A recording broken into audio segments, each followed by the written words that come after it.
આજે તો મારું વામબીર છે અને સંઘમાં પ્રતિક્રમણ માંગલિક છે. હવે હું શું કરું?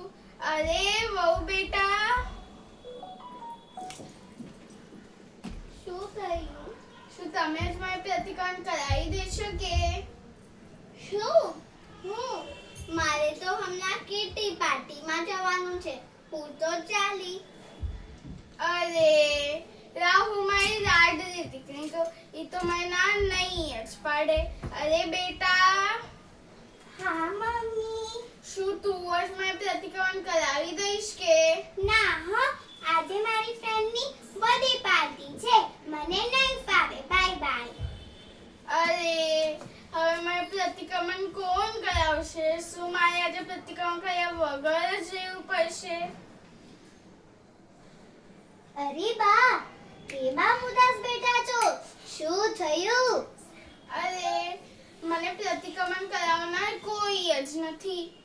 હું શું કરું? બા, હું હમણાં જ પાછળમાંથી પ્રતિક્રમણની વિધિ શીખીને આવી છું. આવો, આપણે બંને સાથે પ્રતિક્રમણ કરીએ.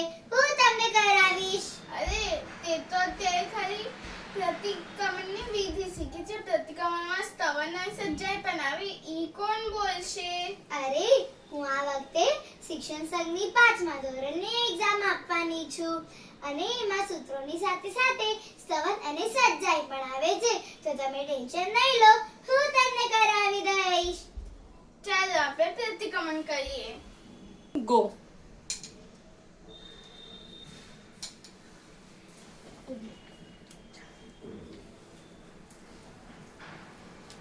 અરે બા, તમારું પ્રતિક્રમણ થઈ ગયું અને કોને કરાવ્યું?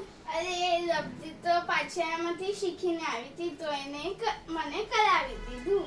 અરે વાહ, આ તો કેટલું સરસ કહેવાય. હવેથી હું પણ તમારી સાથે પાછલા જોઈન કરીશ. અને હું પણ જોઈન કરી શિક્ષણ સંઘની એક્ઝામની તૈયારી કરીશ. અને હું પણ. અરે શિક્ષણ સંઘમાં તો બાલ ધોરણથી લઈને 36 ધોરણ સુધી નાના મોટા સૌ કોઈ એક્ઝામ આપી શકે અને જો તમને સારા માર્ક્સ મળશે તો તમને પ્રાઇઝ પણ મળશે. અને હા, પ્રતિક્રમણ પણ પોતાની રીતે જ કરી શકશો, કોઈની પણ મદદ લીધા વિના. તો હું આજથી જ પાછલા જોઈન કરી શિક્ષણ સંઘની એક્ઝામ આપવાની તૈયારી શરૂ કરી દઉં છું. मंजिल उनको मिलती है जिसके सपनों में जान होती है. पंखों से कुछ नहीं होता, पंख